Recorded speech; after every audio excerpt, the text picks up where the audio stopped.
Hi, this is Cindy from Part-Time Permies, and today, even though it's so gorgeous out, we need to get some errands done.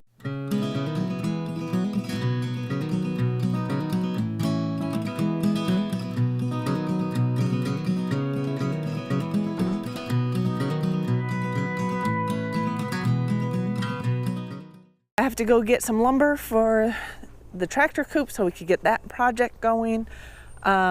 I'm gonna go get my hair cut, and actually I think I have enough to cut it to shoulder length and still donate, so I'm gonna do that.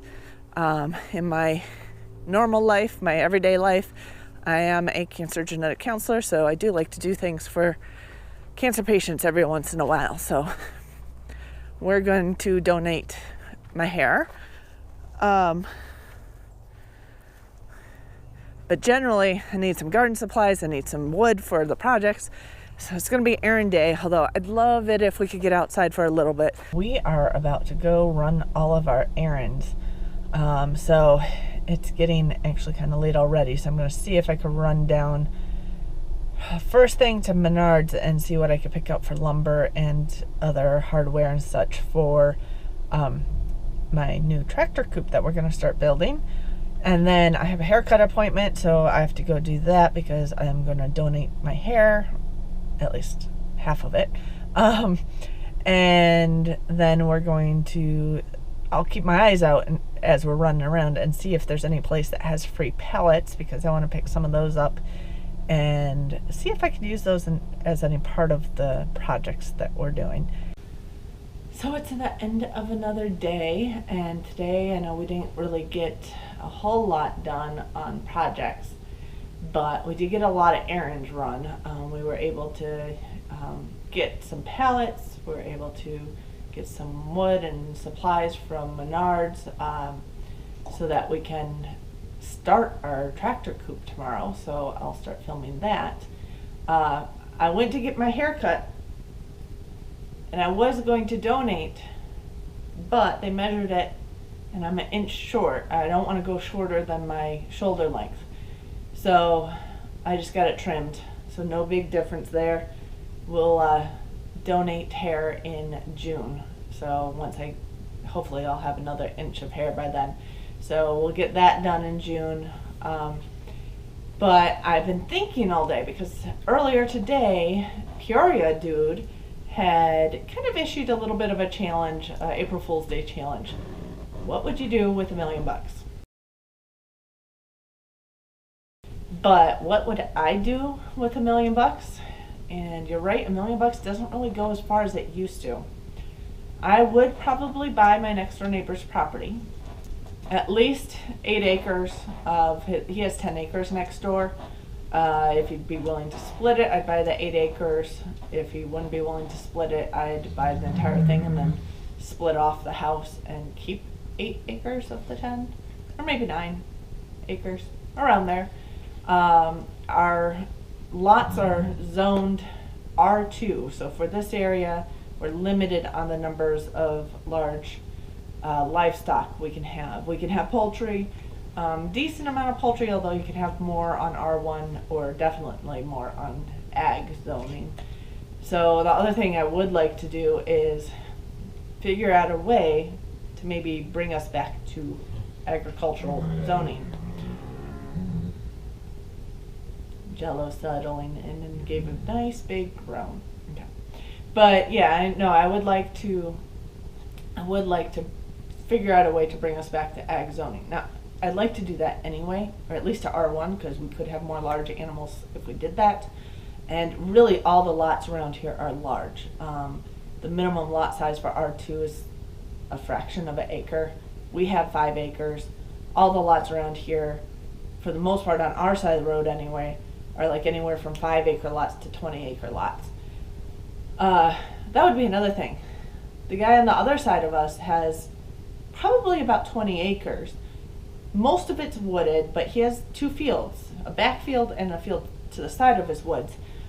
And I wouldn't mind seeing if he would sell those too. So we're talking about getting more land.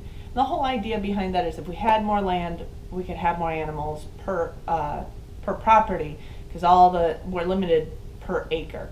Right now we'd be able to have 2 livestock animals, and that's it on our 5 acres. We can have up to 30 chickens, but that's it. Now, of course, it really only becomes an issue if we have a complaint from the neighbors.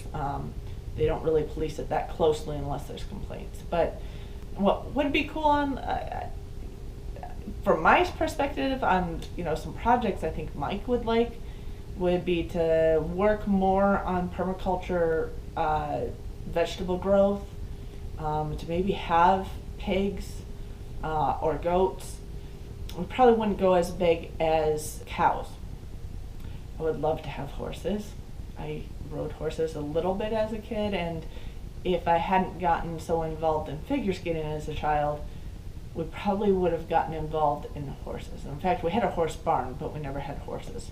I'd probably have horses. I'd love to learn more about, I love jumping, so yes, English style and equestrian type, but I'd love to do jumping. Part of the reason why I like figure skating, you feel like you're flying. I'd probably have more dogs. I wish I could buy my dog a new neck, but it's not physically possible no matter how much money, and we did as much as we could already with the surgery he had. I'm sure we'd come up with some creative cooking related projects, not just growing food. Could we have, I don't know, a kind of permaculture dinner club? That'd be an interesting thing. That'd be kind of cool to do anyway. I don't know if that's possible, but where you have maybe once a week or once a month or something like that, you have my husband take what we're growing on our land and create, make dinner, a nice high-end meal, maybe play around with things, maybe play around with really old recipes, playing around with some different ethnic foods, with some of that. So that would be kind of fun. And I love eating. I can't cook worth anything, but do a Hawaiian pig roast. Oh gosh, we were wanting to do that anyway. But what else would we want? Well, it would create some flexibility work-wise. Not enough for us to stop working or anything like that, but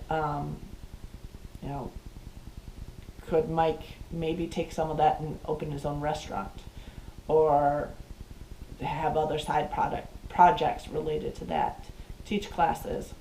Yeah, I don't know. There's a lot of potential, but I wouldn't move unless it wasn't that far. I'd hate to move again because it was a pain to move a couple years ago. But there is a farm that's not that far from here that has a nice house, a nice big, what probably used to be one of those big red barns, old barns. It's now painted white, but it has another smaller barn that looks like it might have something like horse stalls in there. I don't know. One looks like an old dairy barn or something like that.